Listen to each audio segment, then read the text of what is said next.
Meskipun ini menyakitkan, aku akan berusaha menerimanya dengan ikhlas, karena inilah yang telah Allah takdirkan untukku. Semua keluarga telah berkumpul di Malang. Mama Anissa tak berhenti menangis di dalam pelukan papa. Putra kesayangannya kini tengah diambang kematian. Hanya alat-alat canggih yang kini menjadi penopang kehidupannya. Aku berdiri di samping Mama. Mama merangkul bahuku saat lagi-lagi aku tidak dapat menahan tangisku saat melihat bagaimana keadaan Mas Ali. Dokter mengatakan kalau masih ada harapan. Namun kata itu sama sekali tidak dapat menghilangkan rasa takut dari diriku. Takut akan kehilangan ia untuk selamanya. Lantunan ayat suci yang dibacakan oleh Mas Dimas dan Mas Danang membuat aku semakin ketakutan. Ya Allah, lantunan ayat suci yang biasanya menenangkan hatiku, kini malah membuatku merasa takut. Lebih baik kita menunggu di luar saja, Mama berucap pelan di samping telingaku. Aku mengangguk lemah. Mas, aku berucap lirih tepat di samping telinga Mas Ali. Aku mencintaimu.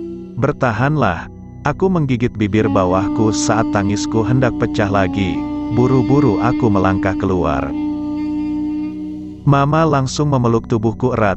Ini sungguh menyakitkan.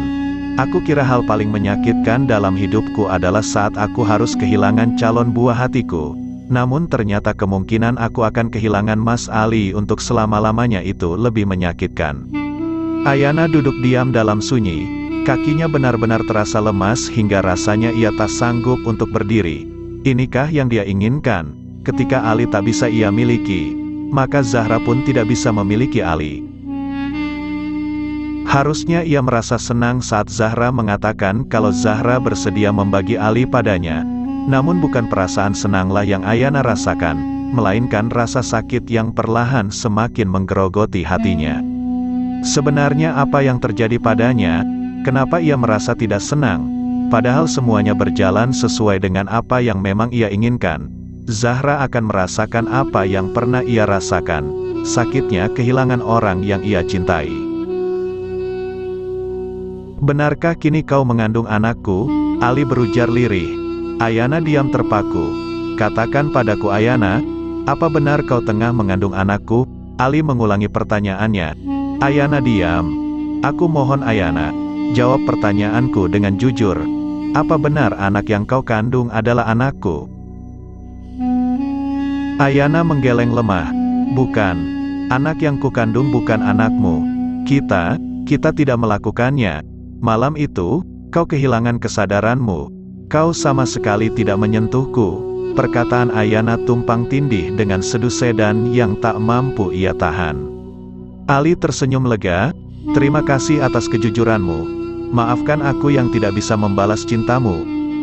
Ayana tersadar dari lamunannya saat Dilan memanggilnya. Ia langsung mendongakkan wajahnya menatap wajah Dilan yang kini sudah berdiri tepat di hadapannya. Berhentilah sebelum semuanya terlambat. Dilan mendudukkan tubuhnya tepat di samping Ayana. Lengan kanannya merangkul bahu Ayana dengan protektif menandakan kalau ia siap melindungi Ayana dari apapun. Bibir Dilan mengecup pucuk kepala Ayana dengan lembut. Tidak ada penolakan dari Ayana. Ia menerima setiap sentuhan yang Dilan berikan padanya. Karena Dilan memang berhak untuk melakukannya. Dilan telah resmi menjadi suaminya. Dilanlah ayah kandung calon buah hatinya, bukan Ali. Aku memang tidak dapat menjanjikan apapun padamu. Aku memang tidak akan mampu menjadi ayah terbaik untuknya. Tapi aku akan berusaha menjadi ayah yang dapat diandalkan olehnya. Dilan membelai lembut permukaan perut Ayana. Aku mohon, berhentilah menyakiti dirimu sendiri. Tubuh Ayana bergetar hebat, tangisan tidak mampu lagi. Ia bendung, ia menangis terseduh-seduh dalam pelukan Dilan. Ini sungguh menyakitkan. Ayana berucap lirih di sela tangisannya. Ini sungguh menyakitkan. Bukan hal ini yang kuinginkan. Ia menenggelamkan wajahnya di bahu Dilan. Ayana sadar, sudah terlalu jauh ia melangkah. Dendam dan cinta yang tidak terbalas telah membutakannya hingga ia rela melanggar segala larangan yang sudah jelas-jelas Allah haramkan padanya. Masihkah ada kesempatan baginya untuk memperbaiki segalanya? Sudikah Allah mengampuni segala dosanya? Zahra seakan tidak menemukan pijakan saat tim dokter yang menangani Ali mengatakan kalau Ali kini mengalami koma. Koma? Tidur panjang yang mengancam nyawa. Zahra terduduk lemas di samping ranjang pesakitan di mana kini Ali terbaring lemah di atas ranjang tersebut. Mas, dengan tangan gemetar, Zahra membelai permukaan wajah Ali yang terlihat begitu pucat pasi. Tak ada rona sedikit pun yang menghiasi wajah tampan Ali. Jangan terlalu lama ya tidurnya. Sebisa mungkin Zahra berusaha untuk berucap tenang, meski pada kenyataannya sama sekali tidak ada ketenangan dalam hatinya.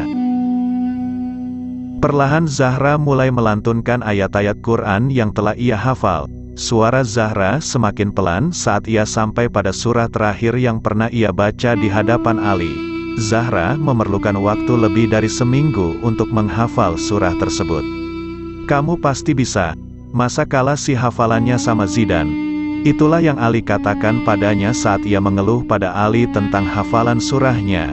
Nanti ketika Allah telah mempercayakan pada kita seorang keturunan, maka kaulah yang akan menjadi guru terbaik untuk mereka dalam mempelajari Al-Quran. Jadikan mereka anak-anak pecinta Al-Quran. Aku percaya kau akan menjadi ibu terbaik bagi anak-anak kita kelak. Zahra tidak sanggup untuk melanjutkan tilawahnya saat tangis tidak lagi mampu ia tahan. Ia menenggelamkan wajahnya di balik kedua belah telapak tangannya. Ia kembali menangis terseduh-seduh. Ya Rab, Zahra beristighfar di sela tangisnya. Dadanya terasa begitu sakit. Ia meminta ampun pada Allah saat sekelebat perasaan marah ia rasakan. Kenapa Allah memberi ia cobaan seberat ini? Tidak cukupkah Allah mengambil ayahnya dan buah hatinya dan Allah pun kini hendak mengambil suaminya? Zahra terus beristighfar, berharap segala pemikiran buruk tidak menenggelamkannya pada suatu kesalahan yang akan menghasilkan dosa. Semuanya telah Allah atur dengan sedemikian rupa karena hanya Allah yang tahu mana yang terbaik untuk hambanya. Zahra mendongakkan wajahnya saat ada sapuan lembut di bahunya. Matanya bertemu pandang dengan mata sendu yang dulu sangat ia suka. Namun kini rasa suka itu sirna tidak berbekas. Bisakah kita bicara?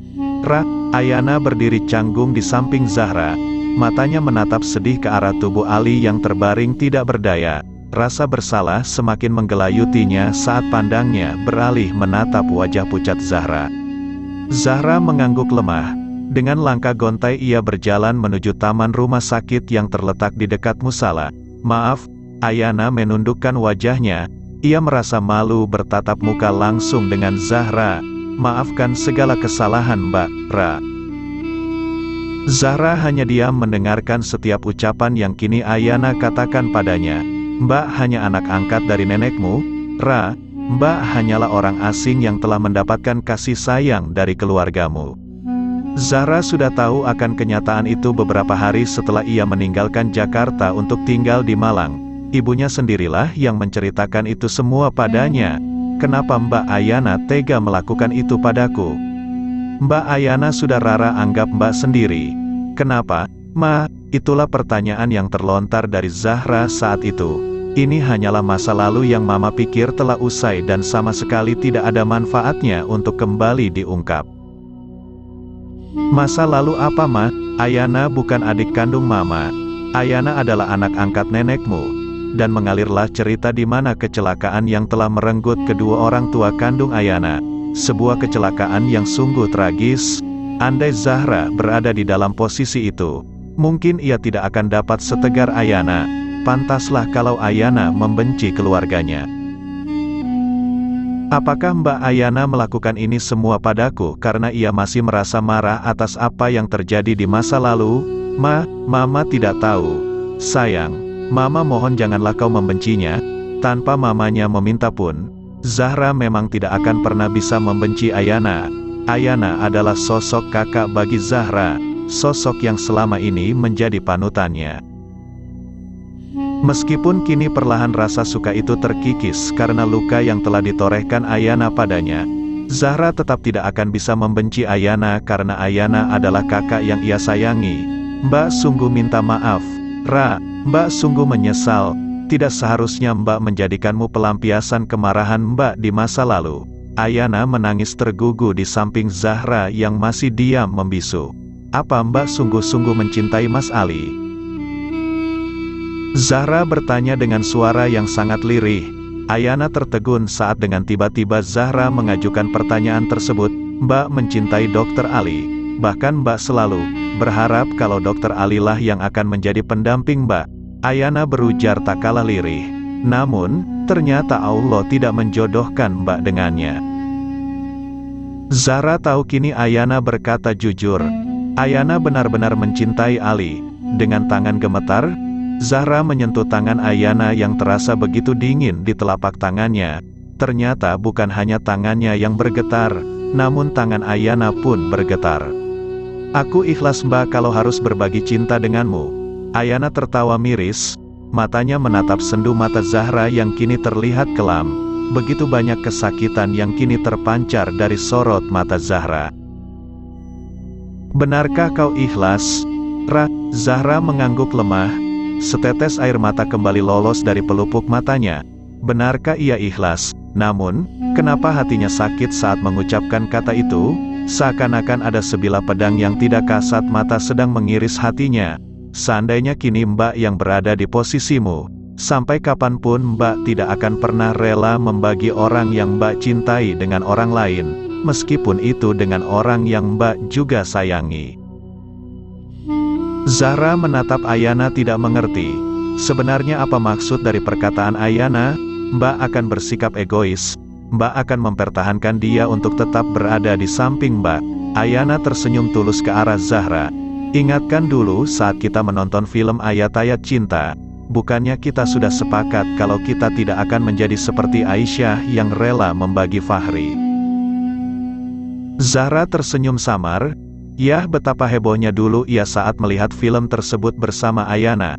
"Mbak, semisalnya nanti Mbak sudah menikah terus suami Mbak harus menikah lagi karena situasi yang menuntutnya untuk berpoligami. Apa Mbak akan menerimanya?" Ayana yang biasanya tenang langsung terlihat panik mendengar pertanyaan Zahra. "Tidak, Mbak tidak akan pernah mau di madu."